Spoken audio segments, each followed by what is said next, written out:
Alright, what's up guys? My name is Zach, and today I am driving a 2010 Nissan Armada SE.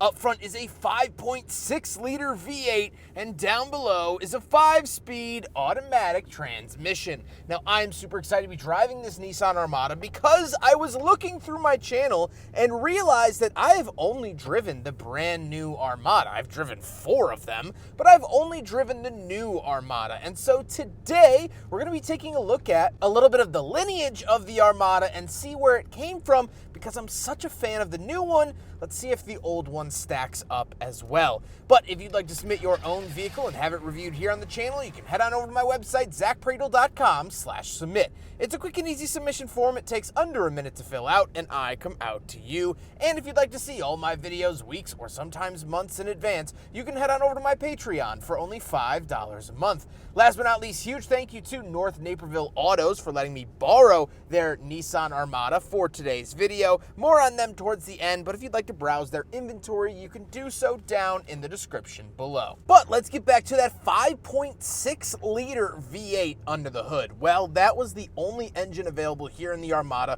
for the entirety of the first generation. From 2004 until 2017, you got one engine available. Now, they did update it for the 2008 model year and gave it 12 more horsepower from 305 to 317, but it remained the same VK56DE. Now, this engine was also used in Nissan's touring cars at the time and race cars. It's an engine built in Tennessee, and it's actually pretty good. It has that nice throatiness of a pretty decent-sized displacement V8, engine sizes considered.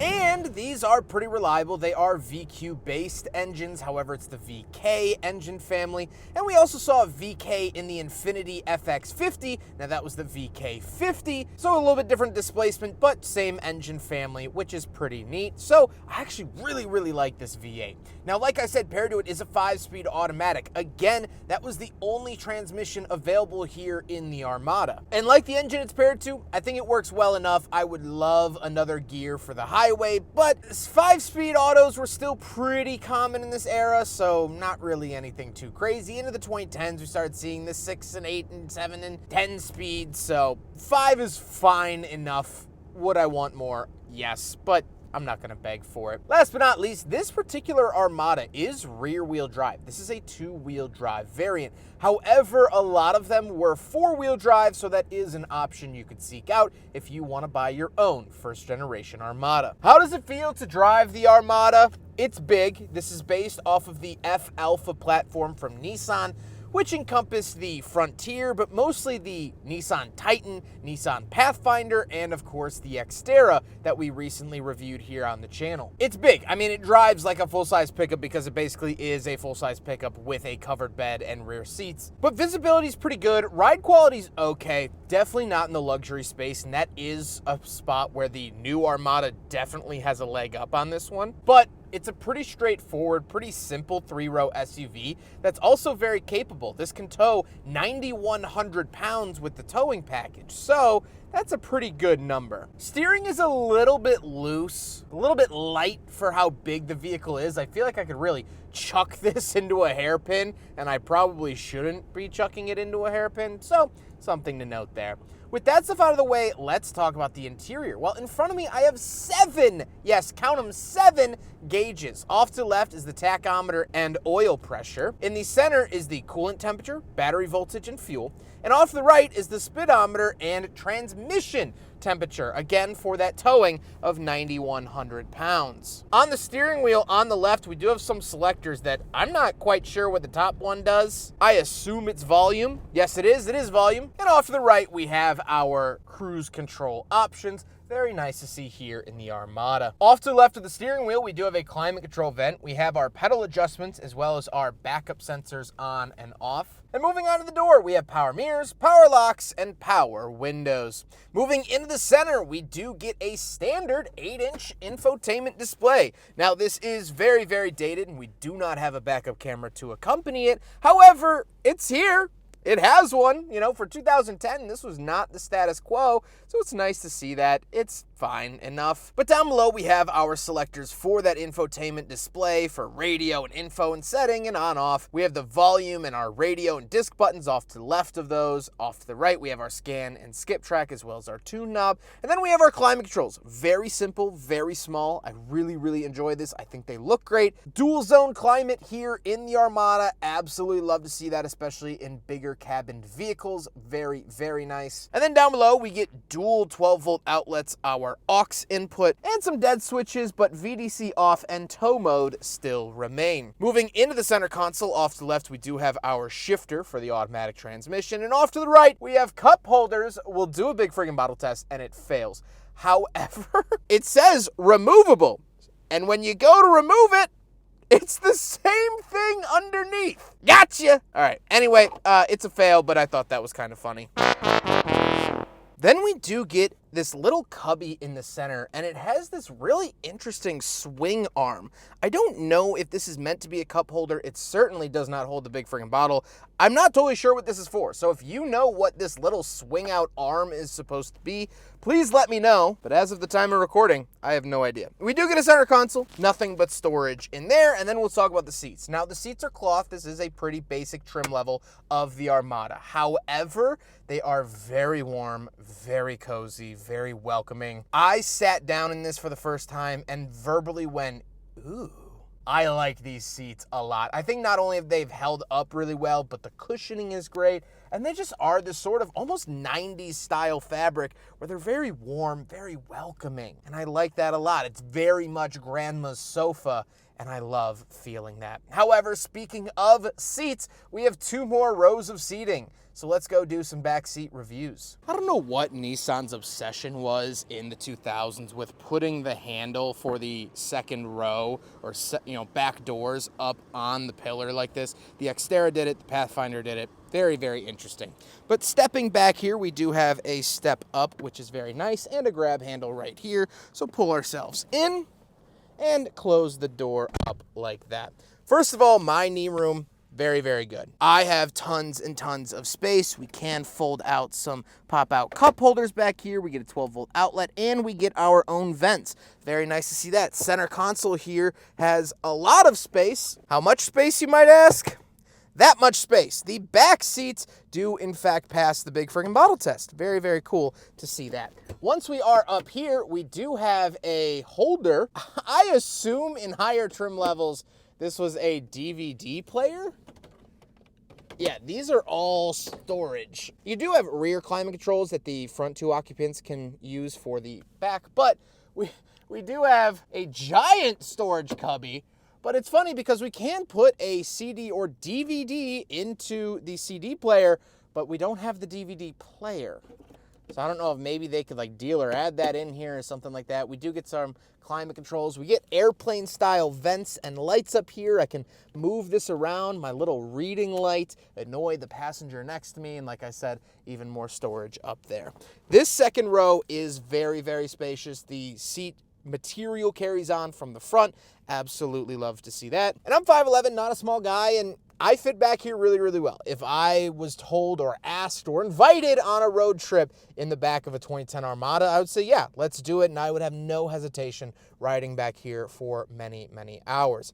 However, the true test is going to be that third row, so let's hop back there. All right, let's see here. So, I can put this down. Oh, and it auto goes up like that. Very nice, and then it's just up to me to crawl into the back. All right, so now we're in the third row. I can't say it's crazy spacious. However, looking here, kids are going to be able to fit fine.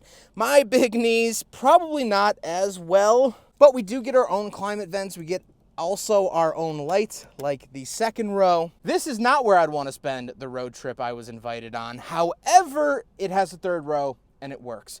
Big guys like me might not like it, but if you have kids, little ones, shorter adults, they're going to ride back here totally fine.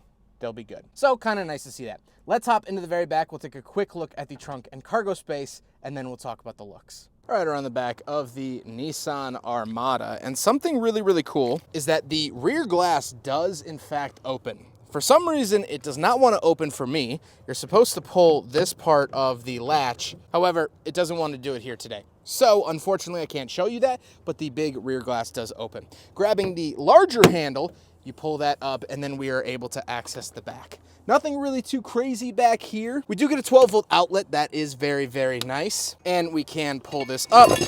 We get some storage down below, and that's pretty much it. You know, you can lower these seats, press this and push. The headrests have to come out, but press and push, and those do go down. So very, very cool to see that, and that is certainly helpful. But there is the back of your 3-row SUV, the Nissan Armada from 2010. Now we gotta talk about the looks, and I do think that this generation, the first generation of Armada, is pretty handsome. I think it works well. I think it definitely fit very, very well into Nissan's lineup at the time. And one of the great things that Nissan does is that they actually have archival press room photos. So I can go back and show you guys the original press photos and the original press kit that was sent out to journalists back in 2010.